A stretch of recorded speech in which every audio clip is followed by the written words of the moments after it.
If you're aiming to survive and thrive for 100 days in a new Minecraft world, you might be wondering, what's the most effective strategy? You can explore numerous paths, whether it be mining for ores, constructing a secure base or a little house, building many farms, or exploring the world around you to find structures. Each of these methods has its own unique benefits and challenges.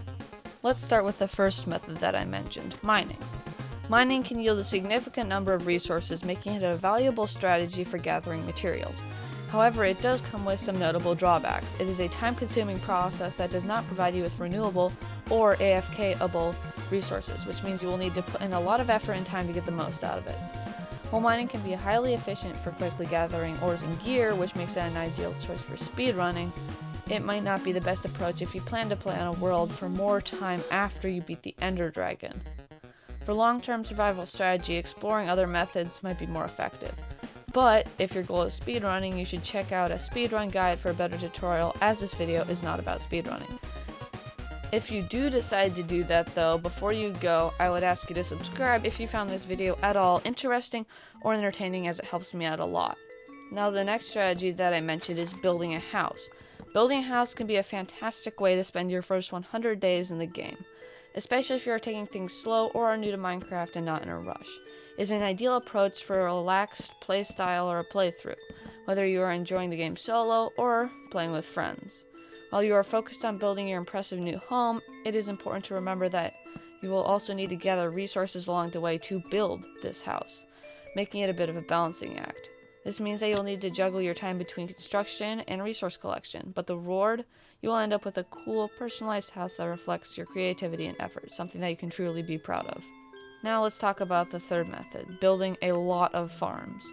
The big advantage to building a lot of farms is that you'll have a ton of resources that you're able to AFK and a lot of renewable resources.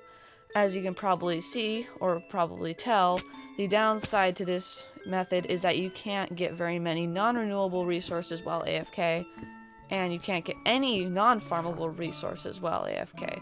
This is annoying, as this really limits the number of things that you can get, and another disadvantage is that a lot of very advanced farms, like raid farms or farms that use obscure game mechanics, can be very hard to set up even late game, which will make whatever resources they produce hard to get in the early game.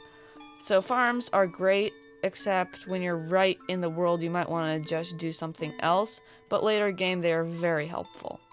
Now let's talk about the fourth method that I mentioned in the intro, exploring. Exploring can be lots of fun and a very exciting and fantastic way to find valuable items and structures like villages and desert temples. These are just two examples of structures, but there's many, many more, like ancient cities, nether fortresses, jungle temples, and also the new trial chambers.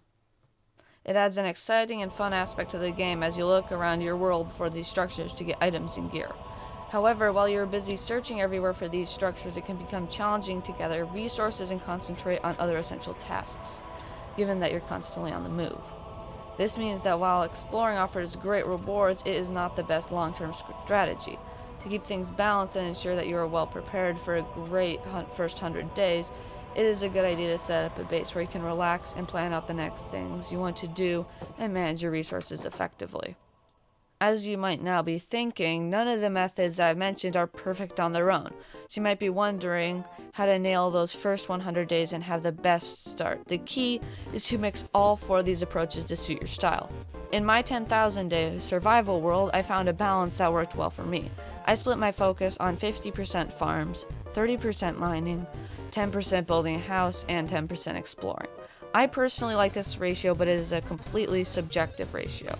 Now let's talk about why each of these methods is important. Farms are important as you can get a lot of materials by just being AFK. For example, if you need a lot of iron for something like a minecart system, since they finally made minecarts faster, our diamond pickaxe you might want to AFK an iron farm to get a lot of iron, as that will give you iron way faster than it would be to go mine all of that yourself. Okay. Now mining's important since if you only need a little bit and you don't have a farm yet, or you're trying to get an ore that you can't farm like diamonds, mining is the really only way to get a lot of those things, as you can't find a lot of ores in chests while exploring. Now's a great time to talk about why exploring is important.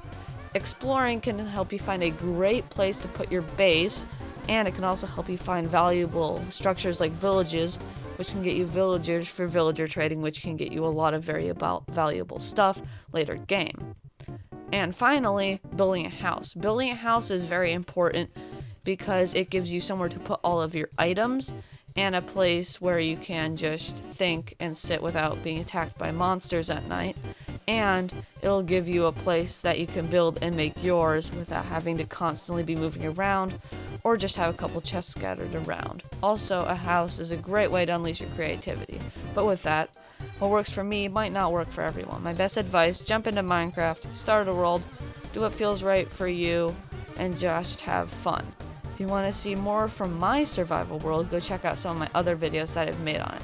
Thanks for watching till the end. If you enjoyed this, subscribe and consider checking out my other videos, and I'll see you in the next one. Goodbye.